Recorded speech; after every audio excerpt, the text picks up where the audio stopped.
Iowa Sports Review is brought to you today by Daniel Marks, licensed sales representative with United Healthcare. Turning 65? Welcome to Medicare. Call Daniel at 515-519-0040, TTY 711.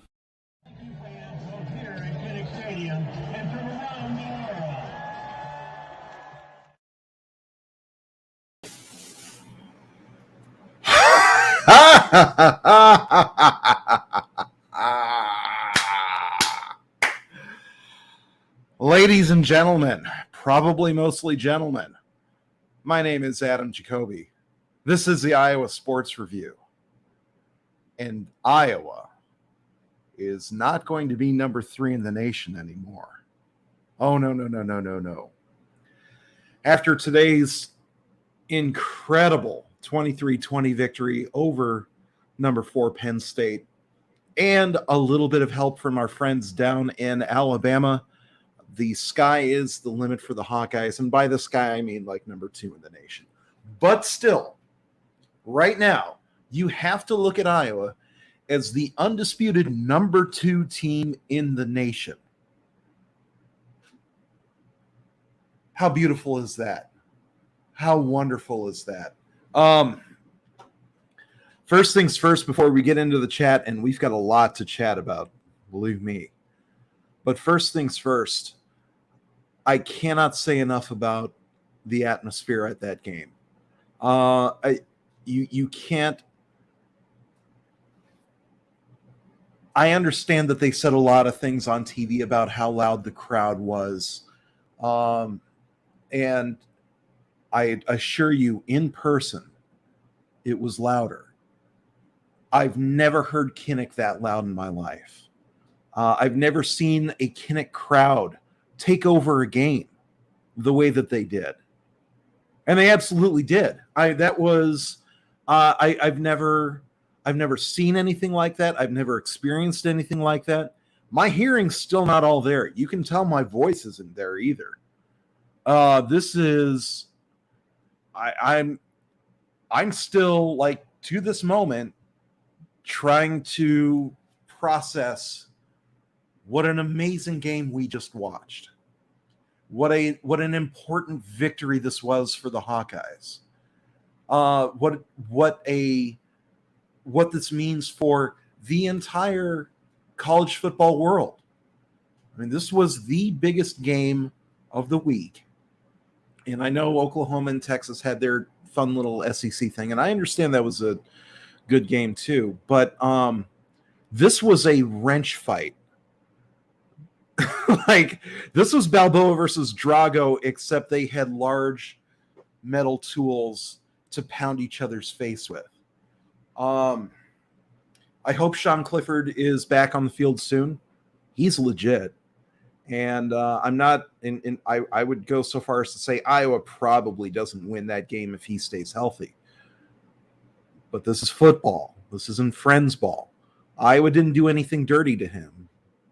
But he didn't make it through the game either. And so I hope he makes it back soon. It would be awesome to see a rematch of this game in Indianapolis. But I'm coming to you live at just about 11:30 p.m. Just walked in the door here at the home office. I'm exhausted. Don't get me wrong. I'm cooked. And I was just there to watch from 70 rows up. But I witnessed something I've never seen in Kinnick before. And hopefully we don't have to wait 35 years for an atmosphere like that again, because, oh my goodness. But, all right, that all being said, that all taken care of, out of the way, this is the Iowa Sports Review. And like I said, I am Adam Jacobi, goiowaawesome.com. And this is our little chat session, our post-game show, what we legally can't call a sound off, but that's what it is. So hop on over to our YouTube on the link here. I'm sure we got some folks in the chat as we speak. Oh, we do.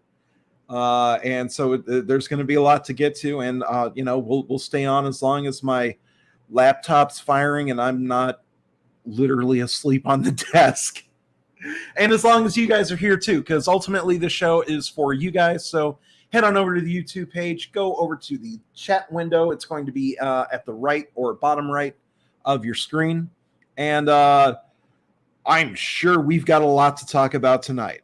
So thanks for sticking with us, for your patience. The drive home on I-80 was slow going, and even getting onto 80 was slow. Like, you guys know how it is to begin with in Iowa City.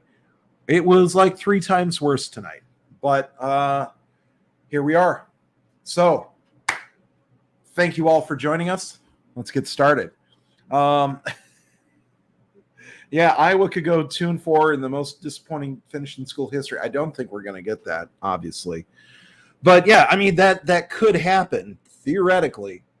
And even then, at 8-4 with the quality wins that Iowa has, they're still getting like New Year's Day looks. They're, I don't think anyone would be happy with how that turns out. I will be hydrating myself over the course of the show. Shout out to Bing, or Buy, not Bing. Bing's the bad search engine. But no, I mean, we're at the point where Iowa has racked up so many quality wins already, and has a just a titanic victory now to add to that ledger. And there's so many teams that wish they had what Iowa has right now. And one of the things that they wish that they had that Iowa does have is what appears to be a less challenging second half of their schedule. That Nebraska game is starting to loom a little bit bigger. The Wisconsin game starting to loom a little bit bigger, but other than that, they've taken care of the tougher part of the assignment already. And they've done it with flying colors. And they are going to have the number 2 spot in the nation. They might even get a number 1 vote or 2.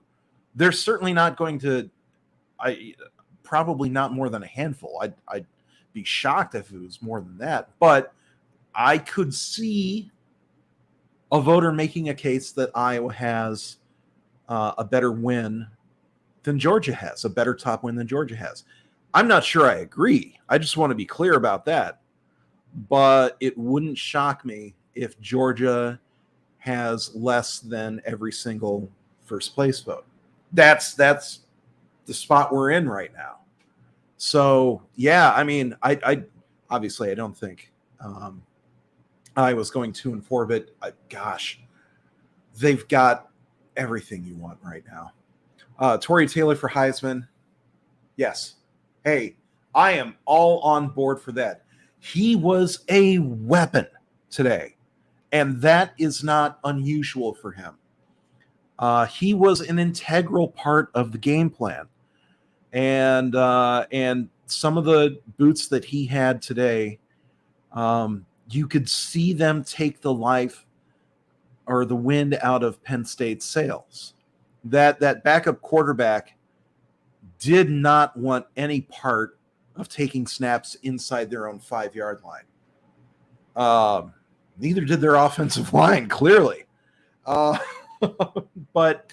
if Iowa has even an average punter in that situation, the game probably goes a lot differently. But the fact that our Aussie boy is able to pin punts inside the 5, and credit goes to the rest of the punt team for being able to be down there with regularity to understand not only like get to the 5-yard line, but where on the field on that 5-yard line. That's tremendous coaching. I can't say enough about the job that LeVar Woods has done with the special teams. And I hope Iowa figures out a way to keep him in Iowa City for as long as possible, because he's a gem. And special teams helped win Iowa this game. Absolutely. And yeah, Tori Taylor all the way. all the way. Oh, great question from Tim. If Riley Moss is out for multiple weeks, does Belton move to the corner? Do they put Roberts in his spot? My guess is, and I'm just spitballing here, but I'm not sure that Belton would play the position the way they want it played as well as Roberts would play it. And also, Belton is so important in the role that he does play that as much as I would like to see a situation where we're finally getting Belton, Jacobs, Campbell, and Benson all on the field at the same time in a base defense, believe me, I would love to see that. I'm not sure that fits with the coach's strategy yet. And listen, we're taking let's not take a thing away from Terry Roberts either, because that guy is one of the most valuable backup defensive backs there is in all of the Big Ten, if not the nation. He would start on most teams. We'll get that out of the way. But he is just about as integral to the special teams unit as Taylor, Gersandi for holding, and Caleb Chudak, who is quietly awesome this year. He didn't get a whole lot of hype coming into the season, but that dude is money. So yeah, I mean, I'm speechless, floored at the way that Iowa's team took care of details today, and that was the difference between a win and a loss. It's as simple as that. Does Bama drop out of the top two or no? They might fall to 1.5, as our old friend Kyle would say, maybe 1.25th in the nation. No, there are enough undefeated teams, and A&M is good, but it's not like Alabama just lost to Georgia. For as much as the pollsters love to fall all over themselves to give Alabama the benefit of the doubt, to have their first loss come this early, and for the number 3 team to knock off a fellow top 5 team, as fun as the Bama jokes are, they might fall all the way to 2.5, 2.5. We'll give them 2.5. But no, don't be too surprised if Bama falls even below Oklahoma. Shocking, I know. But yeah, I think we're going to come very close to a situation where all the number 1 votes go to Georgia, all the number 2 votes go to Iowa. Ohio State's going to be working their way back in there. Oklahoma's obviously in that conversation. Alabama, Michigan did survive technically because Nebraska is Nebraska. But it's pretty clearly tier 1 Georgia, tier 2 Iowa, tier 3 everybody else. That's fun, isn't it? Like, that's the level of stakes that Iowa played under this afternoon, and the level of their reward. And that's why you play the sport, isn't it? They've got to be feeling awesome in that locker room. And again, I cannot say enough about the atmosphere at Kinnick. God. All right, are we going to talk about the injuries, Andrew? All right, we'll talk about the injuries. Some of them were legit, obviously. Penn State had a lot of guys go out and not come back. So, and it's also like we saw more of it in the first half than the second, and it didn't really click with this idea of Penn State in any sort of a panic mode, right? And these were usually key players too. So, I'm not sold on some of them. And if I had my druthers, I would make a rule. If you want to stop the fake injuries, here's how you do it. You make it so that if anybody comes off the field injured, they're off for the rest of the possession. Right? So all of a sudden, oh no, oh my poor undisclosed leg injury. If the stakes are that guy can't come back until what might end up being the end of the game, I think that the chess changes a little bit at that point. So I would like to see that. That being said, if Penn State was faking injuries, and we don't know if they were or not, their strategic choosing of when to do it kind of stunk. So maybe James Franklin's just bad at chess. Could be. Obviously, and gosh, the entire stadium was not buying it at all, just for the record. I think that sort of contributed to a lot of the depth of the emotion that crowd had.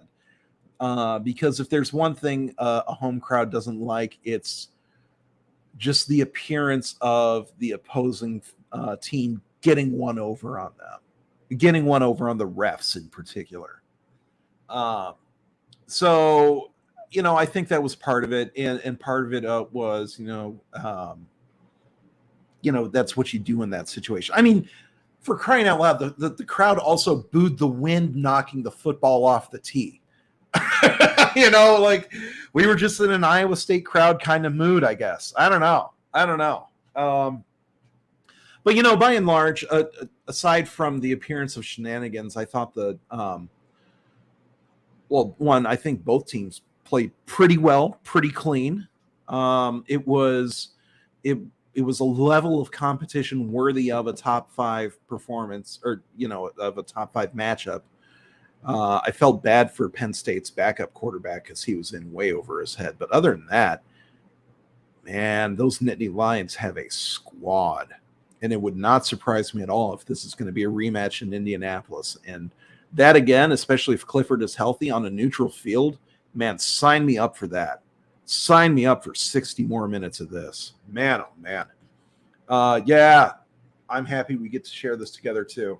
Because, this is ultimately, it's about fans. It's about the community. It's about sharing this experience with the people around you, whether that be, packed into Kinnick Stadium or, in your family room with your, your little kids watching too, or even on a YouTube channel at 11:40 in God's time zone. It's supposed to be a communal experience. That's why 2020 season was so off and like empty stadiums, no cheering or piped in noise, and it felt more exploitative than a whole lot of things that I've seen out of college sports recently, and that's saying something. But I couldn't get into 2020 the way that we're able to get into this now, and I'm really, really happy that with, at the very least, with the fans allowed to be there and to congregate, to return that element to the game. I'm so happy that is coinciding with Iowa playing its best football in a long, long, long time. Yeah, the play calling. We're going to have to talk about the play calling, aren't we? Give credit to Penn State's defense, first and foremost, because I don't think Iowa had a whole lot of touchdown plays just sitting in Brian Ferentz's back pocket when that Penn State defense only has to cover 20 yards of field. So, part of that just goes back to Kirk not wanting back-breaking turnovers, and it turns out Iowa needed every single one of those drives inside the 10 to get them points, and it did. That's what they got, and it ended up being just enough. If they go for if they go for it on fourth down and they, let's say they convert one of them, end up scoring a touchdown on that drive, but then they do it again and they don't get anything out of that, then the score's 24-20 instead of 23-20. All right. It doesn't make a huge difference. And I'm also not entirely sure that Iowa goes for that bomb to Reganey if they're only down 3 instead of down 4 late in the game. So the in-game dynamics get trickier than you might think. Do I want to see more touchdowns inside the 10-yard line? Yeah. Were there play calls where I'm sitting there wondering why you're running a 0 to 2 yard out route and throwing it to a blanketed receiver? Of course, yeah. Because on a pass play, you would want more reward potentially at stake than making it 2nd and 9. Right? If you're going to throw the ball, if you're going to allow an interception to technically be possible, you better be getting something more for that risk, or a sack. If all of those are in the realm of plausibility, you would hope that it's better routes than that. But they did enough, and hats off to Spencer Petras too, because to start out 1 for 9, really struggling to read that Penn State defense, which again is full of playmakers. They're nasty. They are, they belong in the top 5 of defenses in college football as much as Iowa's does. So I just want to be clear about that too. The fact that Iowa's defense forced 4 interceptions and Penn State's only forced 1 is kind of amazing. And if anything, I think that speaks to Petras's decision-making, and to a lesser extent, the more conservative play calling that you saw from the Hawkeyes. But they're calling an offense that Petras knows how to run, and once they got that cooking, it worked great. And at the end of the day, a win's a win, and Petras has a 12-game winning streak. Yeah. Oh, no. Okay, so I'm glad I didn't see the game for that alone. Matt Hankins is one of the best corners in the nation. Full stop.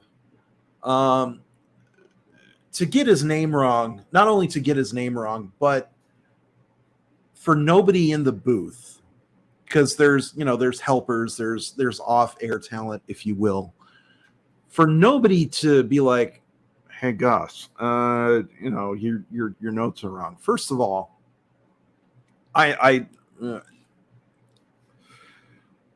Gus might benefit from a little bit more homework sometimes, and I think that most people who watch football kind of get that. I also get that, his appeal is calling the big plays, and when it's in March Madness, that works out great. But it doesn't always translate as well to football, especially when the two teams that he's calling are just throwing rocks at each other for 60 minutes. And in, Big Ten fan bases get worked up over details like that you can probably get away with in the American or Pac-12 or whatever. So yeah, that's a little bit embarrassing. And I hope Hankins's family was all at the game and not watching on TV, because I probably would have taken that personally if he was a relative of mine. But yeah, gosh, just do better, guys. Just do better. Yeah, Joe, great to see you as always, man. Say hi to your dogs for me. A whole lot of quietly awesome on this team. Kirk kneeling out to a punt. Yeah, that is one, I think we really underestimate the amount of quality depth that this team has. It doesn't feel like the defense needs any single member of that team to be on the field. It's great when Campbell's on the field. I don't ever want to see him come off. I don't want to ever see Seth Benson come off. I don't want to see Van Valkenburg come off necessarily. But if any of those guys are off the field, I'm not worried, because there's so many disciplined playmakers on defense. I was getting there in terms of their depth on offense, and there's real talent there. And in a way that I'm really excited for the next couple years, because Iowa's record of development bodes well there. And as for Kirk's play calling at the end, a little bit disrespectful. I heard somebody say, or maybe it was a text, I don't know, but somebody said that it was peak Ferentz. And listen, I understand that we just witnessed an amazing game, but it was only 17 years ago against this very opponent that Kirk intentionally took a safety to make it 6-4, just so he could punt from 20 yards further up the field, knowing that Penn State was not going to be able to get that field goal. And it worked. It was right. So listen, that 6-4 game, like if you, if you think today was peak Ferentz, I'm going to need 500 words in writing about 6-4 on my desk by Tuesday morning. I'll give you Monday. Right? Sunday's got to be for recovery, clearly. But at the latest, Tuesday morning on my desk. But, this was, we on the site on Go Iowa Awesome earlier, we ranked the Iowa State or the Iowa versus Penn State games, all 17 of them in the Kirk Ferentz era. And one, I was surprised that Kirk was only 9-8 against Penn State. But it turns out that 2010 decade got its lunch eaten a few times. We could acknowledge that. But two, there are so many bangers on that list. And if we weren't ranking from a directly like Iowa-centric standpoint, you're looking at about 8 of those 17 games, which were legitimately exciting, and the sort of stuff that you would build a rivalry off of. And it's getting sort of weird that Iowa and Penn State don't have a rivalry trophy, considering how many of them Iowa does have. And, like the Heroes game. And I know that the Heroes trophy, the Heroes game trophy, the hero, the bronze hero leaf, whatever we call it, it's got a permanent residence in Iowa City. Like I'm not trying to get away from this rivalry or that rivalry or anything like that, but I wouldn't mind going to 5 trophies. Like I realize we're getting into the Gillette razor, when suddenly out of nowhere, a 5th blade.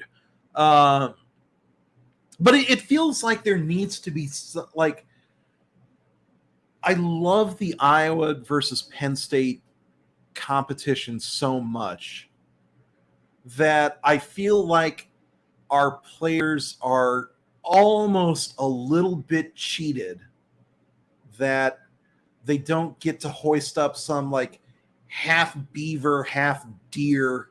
Oh, they've got plenty of deer in Pennsylvania. Like the golden deer or something like that.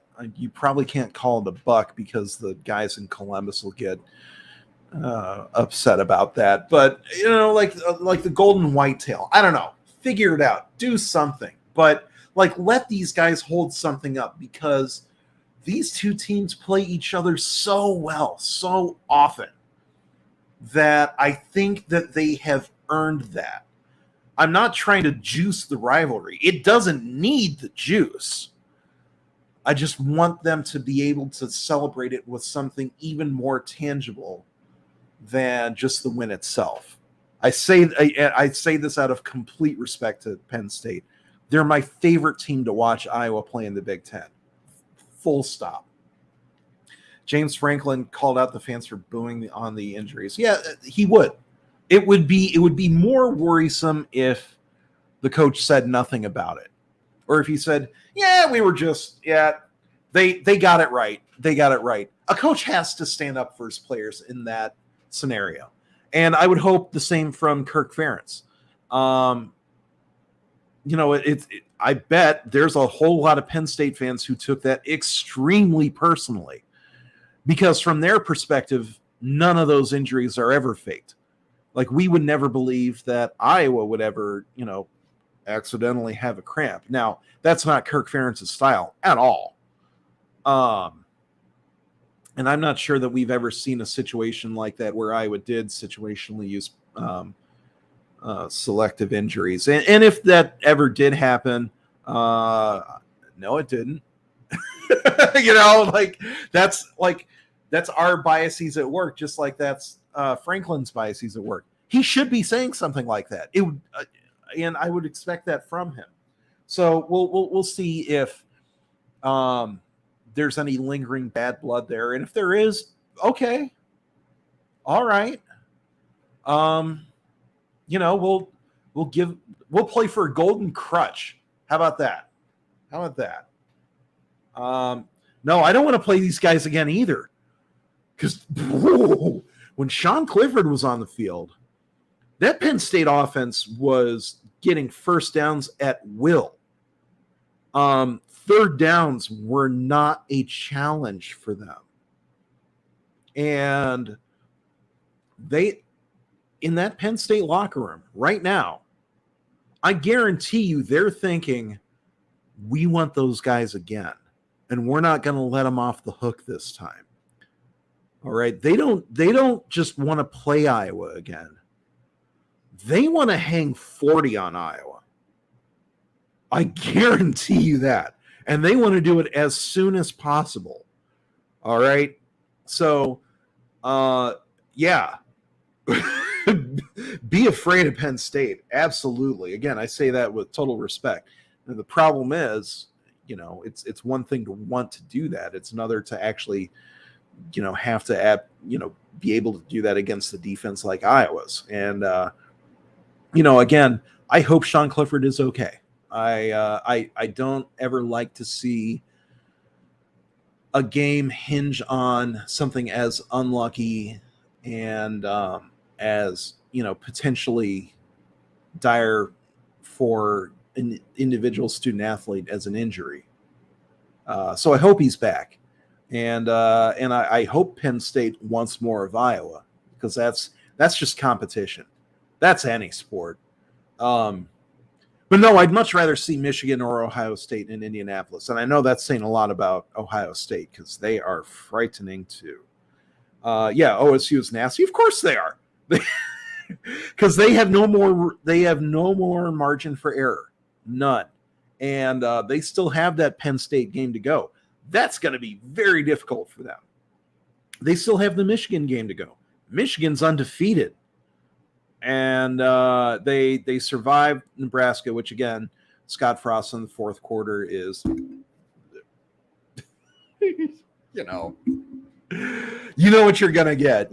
Fool me 17 times. It's shame on 16 of us, I guess. I don't know. The ritualized QB sneak, it probably gets Iowa closer to the end zone. I did like to see the amount of wrinkles they had in the Wildcat packages. I'll give them that much. That was fun to see. And it's especially, the reverse or the end around to Tracy almost got blowed up real good. But fortunately, Tracy's dynamic enough that he got some yardage out of that. They are trying some things inside the 10. They are also going to have to try throwing it into the end zone on the fly. And we don't see that in that short field very often. I don't know if that's a Petrus thing, a Brian Ferentz thing, a Kirk Ferentz thing. What? I don't know. But, I'm not going to sit here and stare into this blazing ring light and in this little green dot and tell you guys that Iowa's play calling inside the 10 is perfect. No, it's not. We know that. And there's probably going to have to be a game, although if it's not against Penn State, I don't know when it is. But there's probably going to be a game where Iowa can't afford to just get 3 points in those situations, 50, 60, 70% of the time.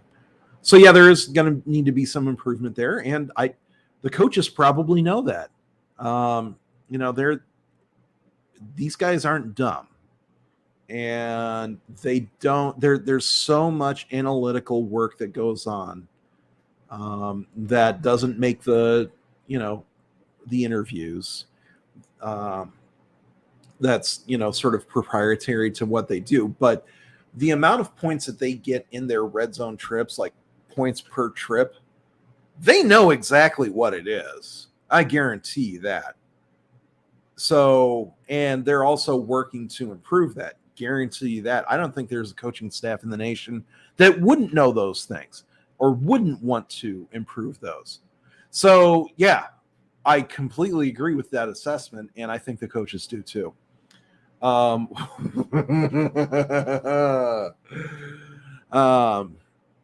Xavier Nwangpa, I guarantee I messed that name up, but all I do is ever read it on the internet. What a 5-star safety could do in that defense is terrifying. Because, listen, I like Jack Kerner, but he is not, and from all accounts, like he's a good weight room worker. He is legitimately athletic. All right, so I'm not trying to speak in code here, but there are more times than I would expect where he finds himself not in great position, not making a perfect first step, and sort of being the difference between a team getting a 5-yard gain and a 15-yard gain, and not always making that play when it's him having to be one-on-one. It's not a surprise that he got targeted on that deep play, and he ended up making a fantastic interception on that deep ball. So, I'm not saying bench Jack Kerner at all. What I am saying is replace him with a 5-star safety and look out.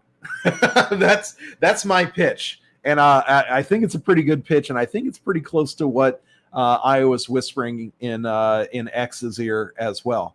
And so, I was in that final 3.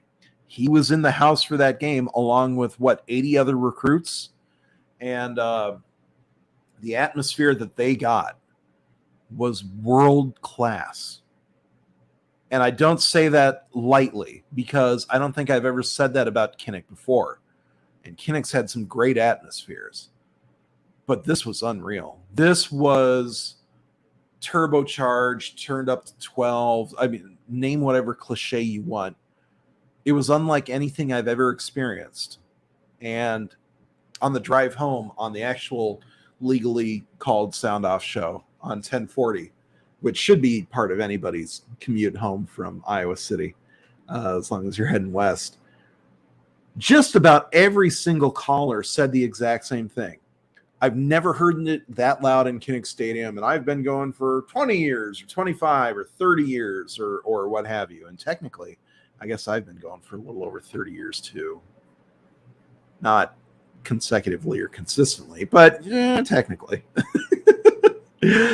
But that was just on another level. And if you're a recruit and seeing that level of devotion, even when, and especially when the team was down 17-3, let's not lose sight of the fact that Iowa came back from down 14 to the number 4 team in the nation. And by the end of the game, they had only won by 3 points, but Penn State was not seriously threatening them at all. The game was over as soon as Reganey was in the end zone. Sad but true. So for all those recruits and all those sports to be able to be in the house and see the difference that an Iowa crowd makes, I mean, there's no substitute for that. No substitute for the experience. I'm so glad so many of them were in the house for that. This was a knife fight in a phone booth. Injuries piled up. Yeah, I mean, even Monty Pottebaum got dinged up. I hope Moss is back. I hope all the guys that we saw leave and not come back for Penn State, I hope they're back again soon, because there are a lot of bodies down. And again, this is football. It's not friends ball. And I don't think I saw a single dirty play. No targeting calls or anything like that. Say what you will about targeting, but I think especially at programs like Iowa and Penn State, they're able to coach their players to play defense in the secondary, linebackers, at the point of attack, whatever, what have you. They're able to coach that behavior out of them. I think the last time anyone for Iowa got called for targeting and it was upheld was like Amani Jones in 2018, I think. And even then afterwards, Kirk said, we're coaching our guys to not do this, that, or that. And I think it's working. And clearly, like I say what you will about Penn State, but dirty play was not anything that was part of their game plan either. So you can coach clean, destructive defenses. And both teams had that on display. The fact that they got to 43 combined points is nothing short of miraculous. Petrus had a rough start. Yeah, and so he starts 1 for 9, ends the day 17 for 31. So do the math on I was going to say the back of your hand, but that's a little too, like, don't write on your hands. It's 2021. So after that 1 for 9 start, he ends up going 16 for 22 and for nearly 200 yards. That is tremendously productive and efficient. And yeah, a big part of that was the long bomb to Reganey, which they had been setting up all game. And luckily from our perspective at about the 22-yard line on the east side, in the east end zone, the visitor's side, you could see Reganey make that cut towards the back corner, and there was nobody there. In fact, this David Marks fella, if he was able to hear me from 2 feet away, and it's not a sure thing that he was, but if he could, as soon as Reganey made that cut, I yelled, "Oh, he's so wide open." And thankfully, and I shouldn't say thankfully because that implies some sort of luck, but the play call was designed for him. That was, the routes were what they were, but they wanted that touchdown to Reganey the entire way. That's why they moved the pocket. That's why they did the play action. It was not an RPO, no matter what Gary Dolphin will tell you. No, that was a designed play action pass, working off of what they had shown Penn State earlier in the game. And nobody was anywhere near where Reganey was going to make that catch. I was a little bit terrified, don't get me wrong, because those plays don't always work, whether it's a drop, whether it's just a bad throw. I mean, that was probably the easiest throw Petrus had all day long, because no one was within 20 yards of him. And sometimes that's just as dangerous as hitting a receiver right between the numbers. Like they're so used to getting hit as soon as they catch the ball. Something is too easy for them. Suspiciously easy, that it just short circuits them just for that little split second. But they executed it as well as you could ask for. He didn't hit Reganey right in stride, but he didn't need to. They still scored.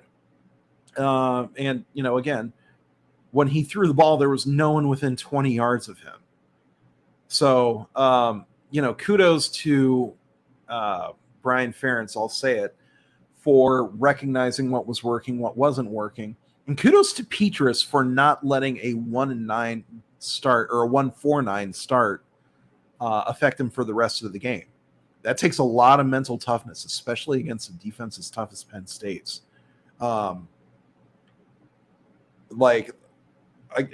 We already buried the idea that Petrus was a weak link in the offense. We already buried that over the last couple weeks.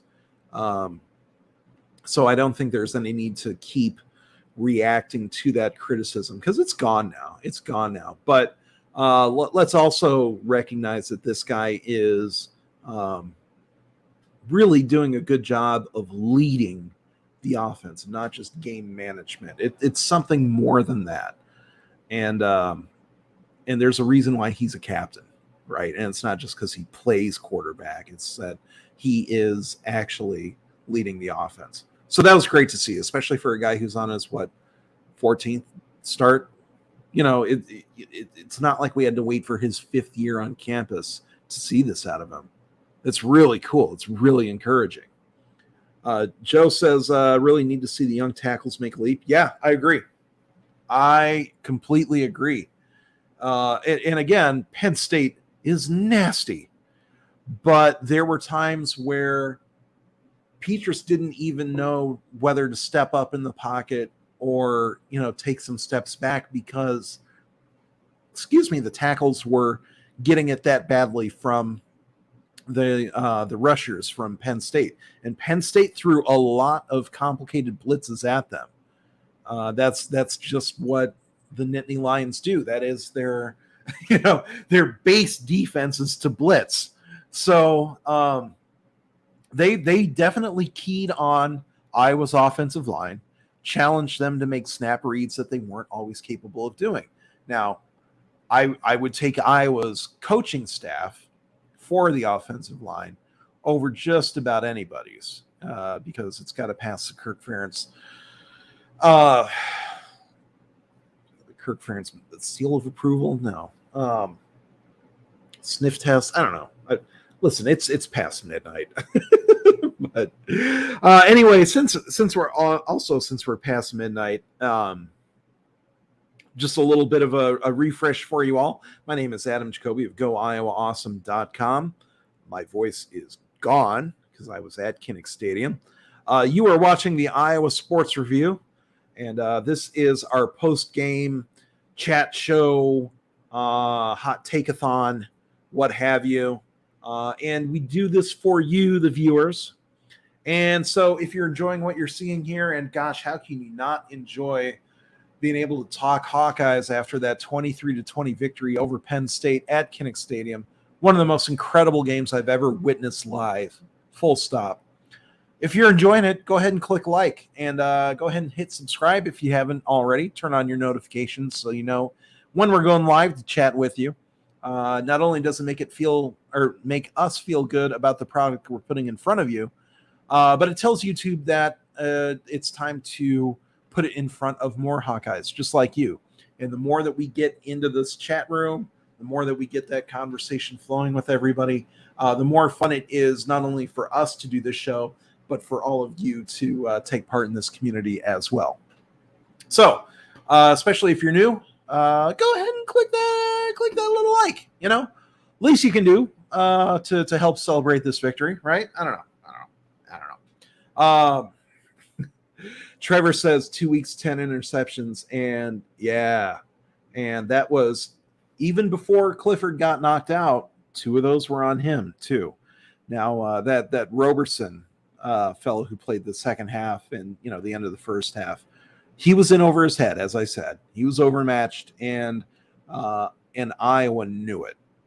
Everyone knew it. So again, rough for Penn State, and I feel bad about that. But Clifford was trying to test that Iowa secondary early and often, and he wasn't always winning. The Iowa secondary did play pretty darn well. So happy to see that. And again, as I mentioned prior to today's game, Iowa was picking off 7% of all the passes thrown against it this year. And you would think, well, okay, that can't keep up for an entire year. How could it possibly?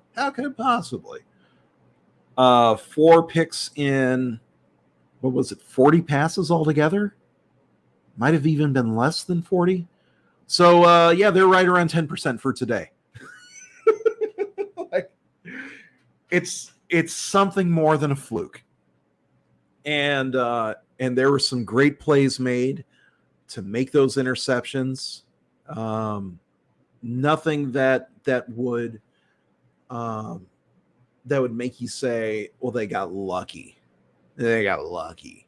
No, I mean, Iowa was ball hawking. This is ball hawk you. It's what they do. It's what they're coached to do. Phil Parker doesn't make accidents here. All right. He's a great defensive coach. One of the best in America, full stop, if not the best in America, full stop. And you can throw away those star rankings or what have you. And I realize you don't have that luxury at Georgia or Clemson or USC or whatever. Well, you should throw them away at USC, but not for the same reason. But the way that Iowa is coached to work on the details, they find guys who can execute what they want their players to do. And it doesn't matter what Rivals says about them. So, it's well past the point where you can argue about it. This is what it is. This is ball hawk you. And we find guys who fill those roles. We do a darn good job of it too. Haven't seen the chemistry like this since the Stanzi era. I agree. Absolutely agree. And if anything, it's better than that, which is jaw-dropping to even think about, because those teams, the 08 and 09 teams, even after they lost Sean Green, who had to be like one of the most fun teammates to just watch do his thing because he was just that electric of a player.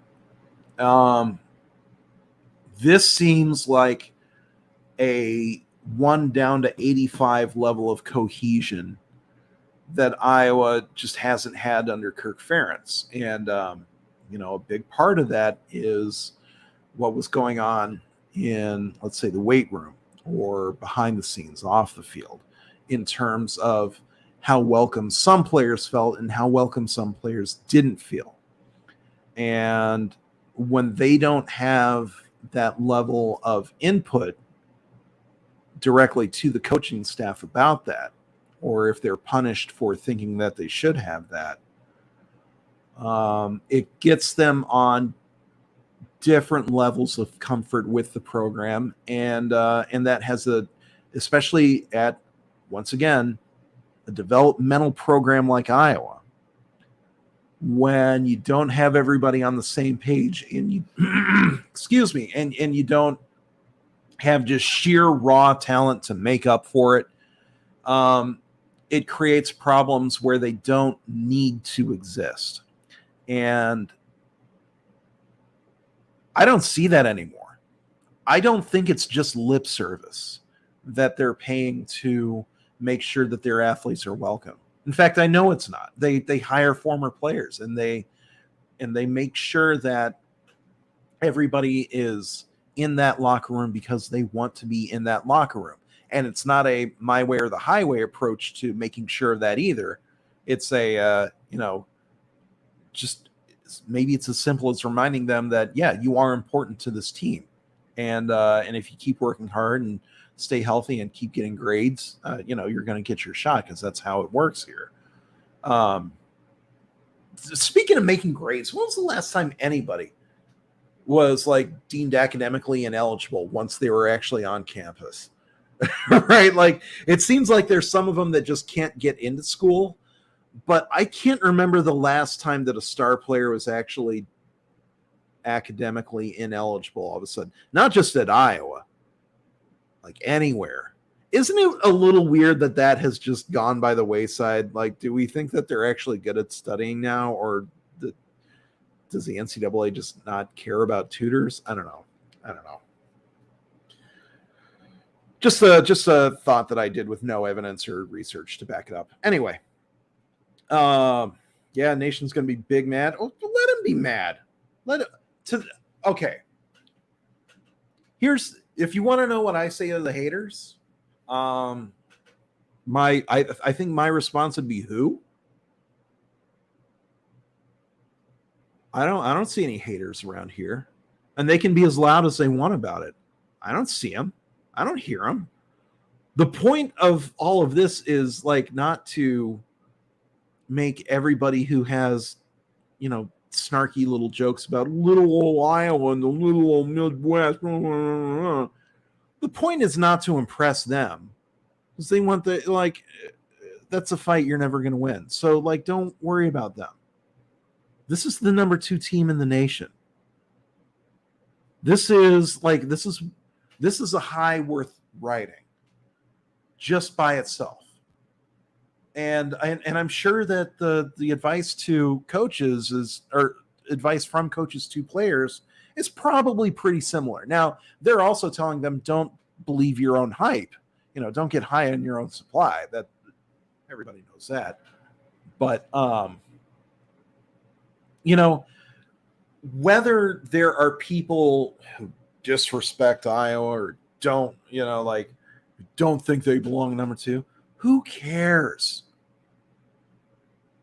Who cares? I don't care. Because at the end of the day, your ranking is what you've earned. Would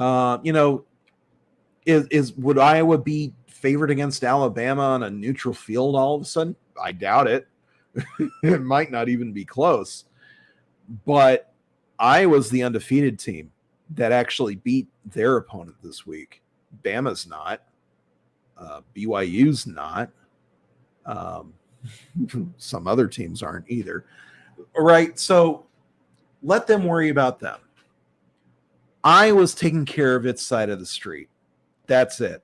And if somebody has something bad to say about Iowa, they're probably telling you more about themselves than about the Hawkeye program. We'll put it that way. At the end of the day, results matter more than jokes. And I say that as somebody who traffics primarily in jokes.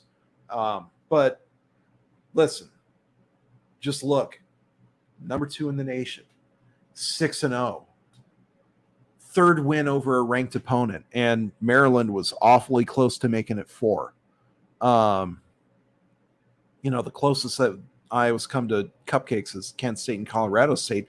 And those were the 2 most competitive games on the roster or on the schedule so far. No, neither were as competitive as what we had today. But you see the point. Iowa's building its own resume. And if it were so easy to do better than that, then better than Iowa has done so far, somebody else would be number 2 tomorrow afternoon when those rankings come out, right? If Iowa doesn't deserve this, show me who does. Because they're not around. Not yet. Not yet.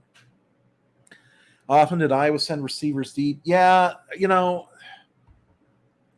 whether Iowa sends receivers deep is not always an indication of whether they're planning to throw it deep. And part of it is also, on quick drops, even if somebody's running a fly route, they're not going to be able to get deep before there's no point in them running it anymore. So, that being said, I was watching from a perspective that was not altogether unlike what you guys were, except we were on the visitor side at about the 25-yard line. But was Iowa running deep routes that just weren't opening up a little bit? But by and large, I think the Iowa team sort of looked at the situation and thought, we can't really count on Petrus being able to take that 5-step drop, wait a little bit for something to open up, and still be able to deliver a confident ball. And we've seen enough from Petrus to know that his mechanics vary greatly and his success rate varies greatly based on whether he can take that confident throw with that step forward. And if that line is breaking down on him, like Penn State broke it down a few times, then just sending somebody deep isn't going to do any good. If anything, it's taking the receiver out of the pool of who's going to be able to make a catch with, Petrus getting 2 seconds to throw the ball. So I don't remember seeing it very often. I don't remember seeing anybody like come open on a play that Petrus should have hit him on and just missed. I don't remember seeing that much, but I think that reflected the system that Iowa was running for the game and probably designed to keep Petrus upright and healthy for 60 minutes. Boy, thank you for mentioning that about Jahan Dotson, because I was terrified of him coming into the game. And to right now, I don't know how Iowa held him to 4 catches or 48 yards, 8 catches. And, most of those were just do whatever you can to get the ball in his hand, throw that irritating wide receiver screen to the boundary. Let him get 6 yards while their receivers definitely don't hold. No, always clean blocks 100% of the time, 100% clearly. But I was always worried about Dotson's big playability, because man, he is talented. He's good, and he has shredded some very talented defensive backs this season. He's going to make money in the NFL, like plenty of commas, plenty of zeros. The fact that Iowa held him to under 50 yards, held him to even if every single one of those catches, like if he did that on only 8 targets, and he was 8 for 8 on those targets, and it might have been more, even then, that's 6 yards per throw to him. That's tremendous. So yes, hats off to Phil Parker. And, I'm not sure that Dotson ends with only 48 if Clifford is in the game for all 60. And that's probably what a whole lot of Penn State fans are thinking right now too. Yeah, okay. All right. But, that's not the way this game works. So you get those 60 minutes against each other. That's it. And you can complain about things being, the things outside of your control. You can complain about your luck, or you cannot, and at the end of the day, Iowa's defense did exactly what it had to do. And was it easier because their backup quarterback was in there? Yeah. What am I going to say? No. But I will point out that that Roberson, I want to call him a kid, but it's just because he looks so short and small on the field. I don't know what his actual listing is, but he looks so small. But anyway, they ran sort of a different offense with him on the field. And or at least as near as I could tell from our vantage point in my lay perspective. And for somebody with dramatically different physical gifts to step into a position like quarterback and, run some of these plays differently than what Iowa had prepared for.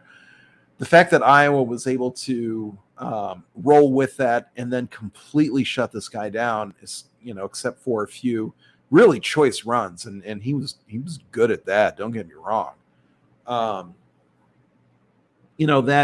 That also speaks volumes about the Iowa defense. I'm not going to, it's not like I'm saying that, throw in your backup quarterback, it's fine. Iowa's defense won't know what to do. No. I mean, there's a reason why he was backing up Clifford. And there's a reason why there's virtually no chance Penn State was planning on using him on anything more than a couple plays today. And some specialized package for him. He was not ready to run a full offense. That's obvious. But it is what it is. Like that's the game that you get, not the game that you want. Nathan would like to see Hawks get the running game go into a new level next week. Yeah, Yeah, I agree. And yeah, there were plenty of good runs by Goodson, especially when he was able to get to the boundary on those outside zones. And part of that is, when he runs with purpose and isn't all of a sudden having to try to make cuts directly in the backfield, which frankly speaks more to the blocking that he's getting than whether he's decisive or not. When he gets a clean alley to get to that corner, he's so athletic and so explosive, especially off that one change of direction, that, yeah, I mean, those runs were what could kickstart a scoring drive for Iowa.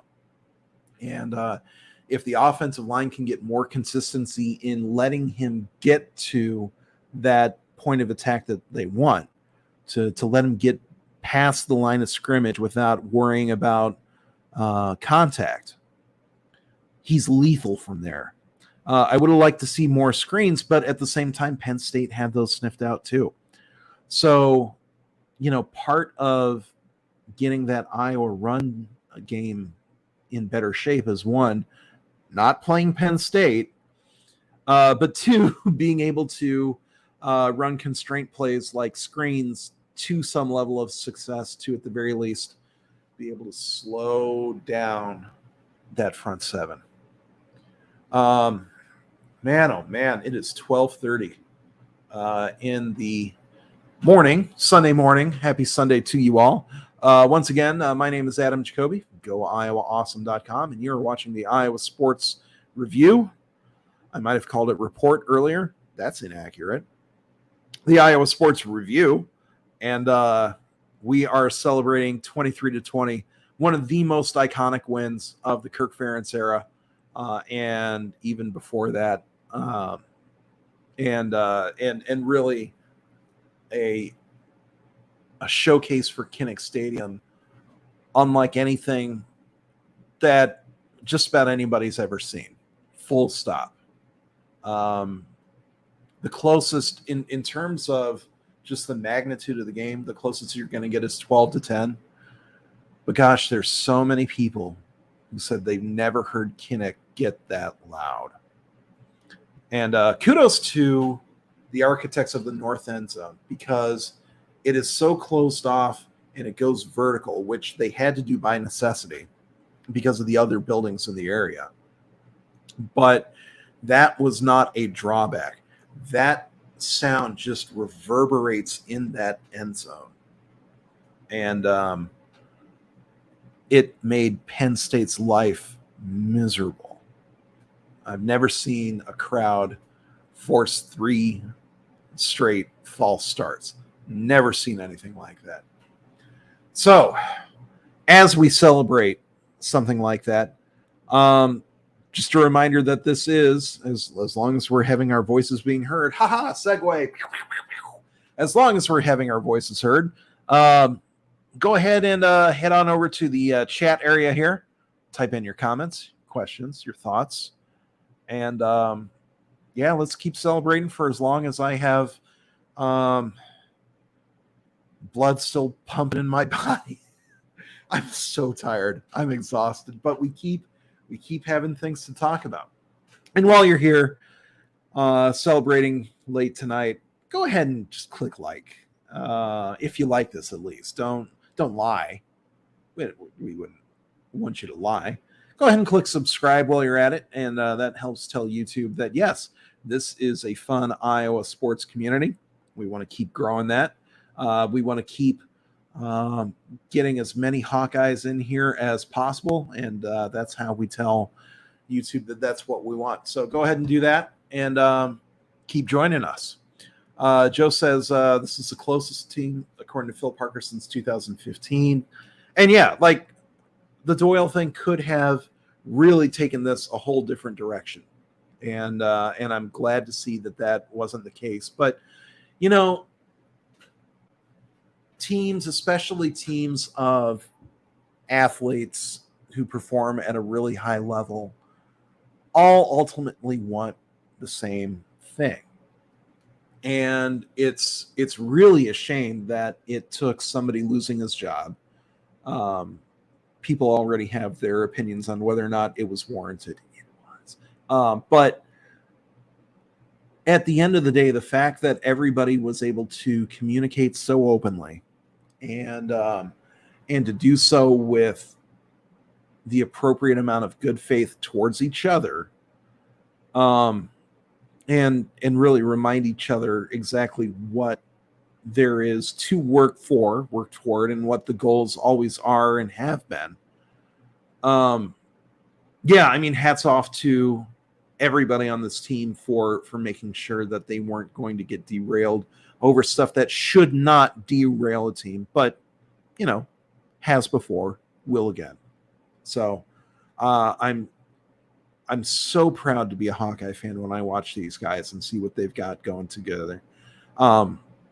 They enjoy playing with each other, playing on the same team as each other so much. And you can't overrate that in a team sport like this. I mean, unless you're playing the New York Giants or something, but they don't belong in the NCAA. Petrus, yeah. And part of Bear Grylls, first of all, thank you for joining us from the wilds of wherever you are right now. Keep surviving, keep thriving, my man. But yeah, I mean, part of it does have to come back to whether Petrus can make solid throws on obvious passing situations. Because once teams have to respect that, then they can't load up against Goodson, which is a situation that he finds himself in more often than not. And just running play action isn't going to slow that up enough. Or at the very least, Iowa doesn't run play action enough to really, really put the brakes on teams keying on Goodson. They just don't.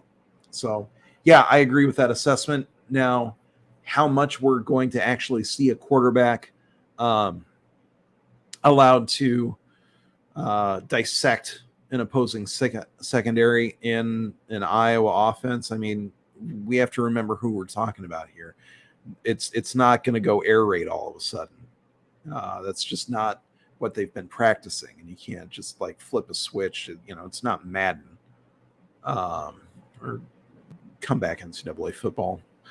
It's not as easy as deciding what plays you want to run. It's what plays your offense is good at running. And so, yeah, I don't like the play calling at times either. I don't like where they focus Petrus's throws either all the time. I don't like it all the time.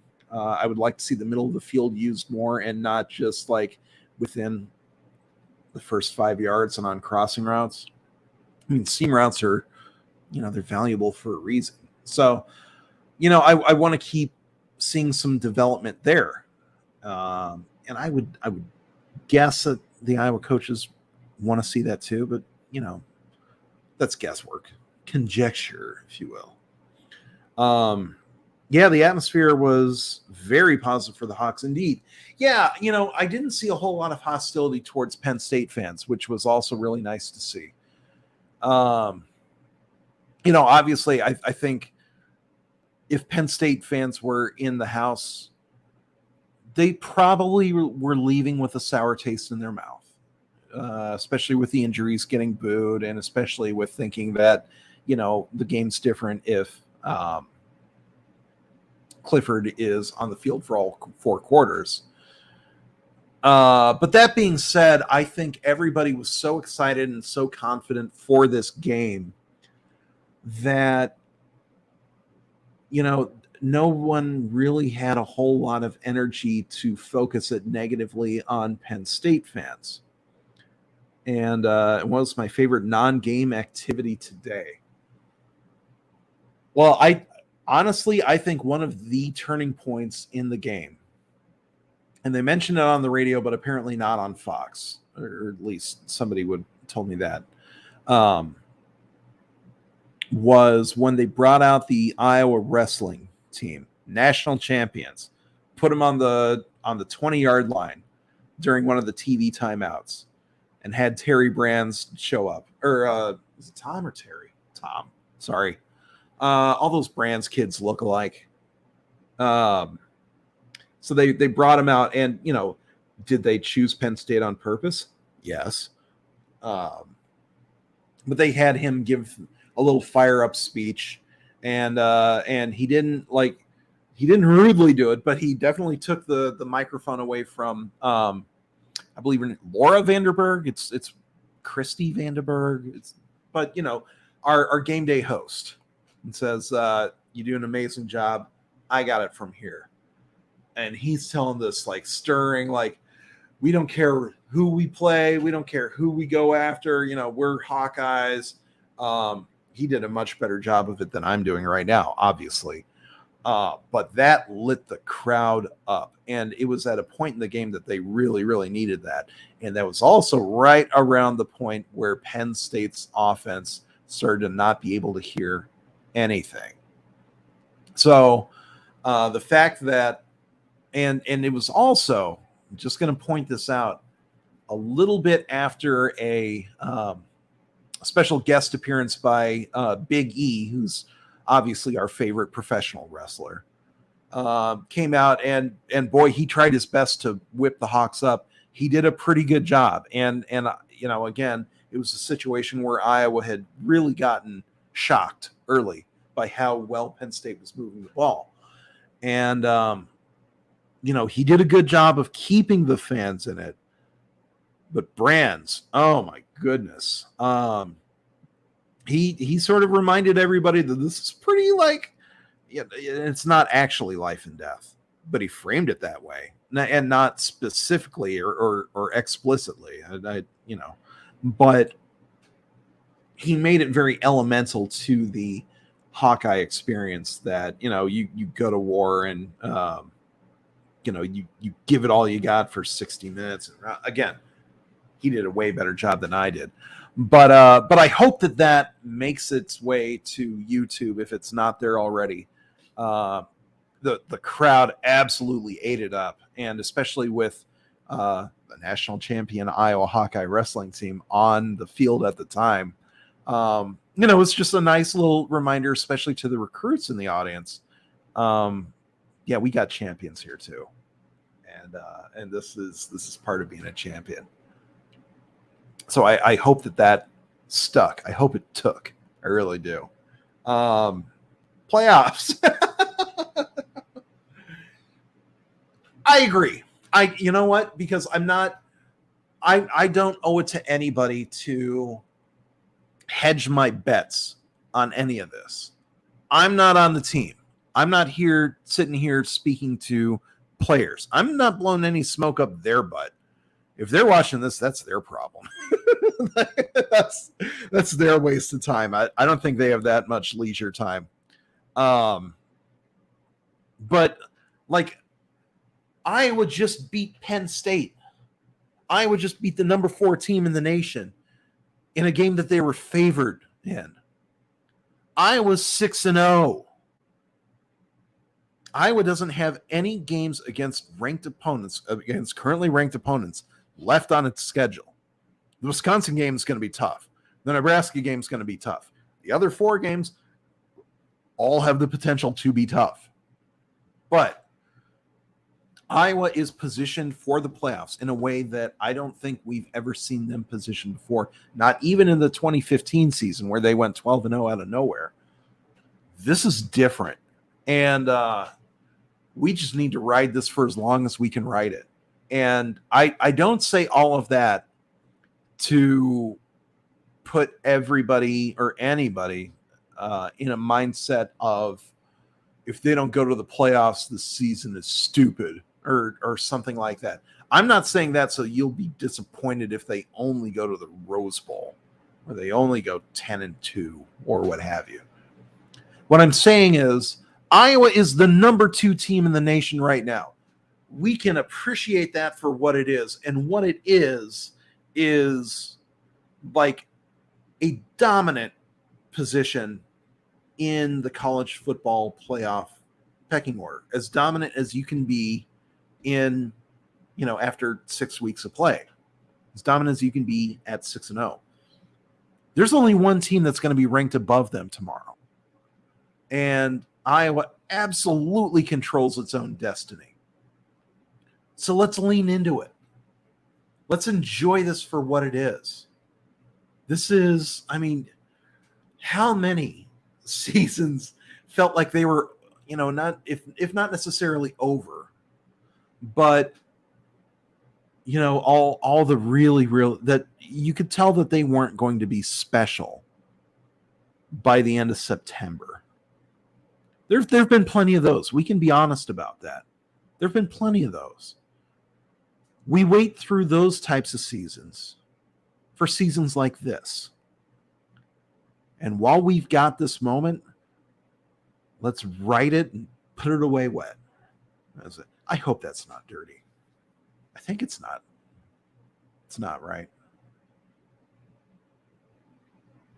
I don't know. Yeah. All right. It's been an hour and 22 minutes. I've been up and on my feet for so long. I was drained when I even got in the car to get back to Des Moines. And what a day, everybody. What a day. I hope you guys keep this chat going. If it lets you keep chatting while I'm gone and asleep, because I'm about to go to sleep. I hope you guys keep doing that. I hope you guys enjoy tonight. I hope you party as responsibly as you can. But this is worth celebrating. This is special. This is everything we had hoped it could be. This is awesome. So cheers, everybody. Thank you for staying up so late, and especially with being so patient for us to get back to Des Moines. Logistically, Iowa City was not going to work, and the drive back being even later was also going to be worse. So thank you for bearing with us through that, through the terrible construction on I-80. So avoid Grinnell if at all possible. But that's, just handy life policy to begin with. But thank you so much for joining us. We'll have plenty to talk about next week, too. Our buddy Tom is hosting our Tuesday night show. So join us for that. Join me on Wednesday night. And let's keep riding this wave for as long as we can, because this is special. This is great.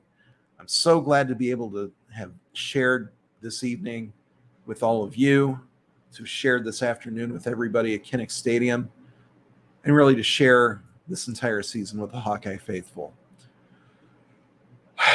So with that, go Iowa awesome. Go Hawks. Good night. Thank you. I'm like, holy shit. Can we get a picture? Yes, of course.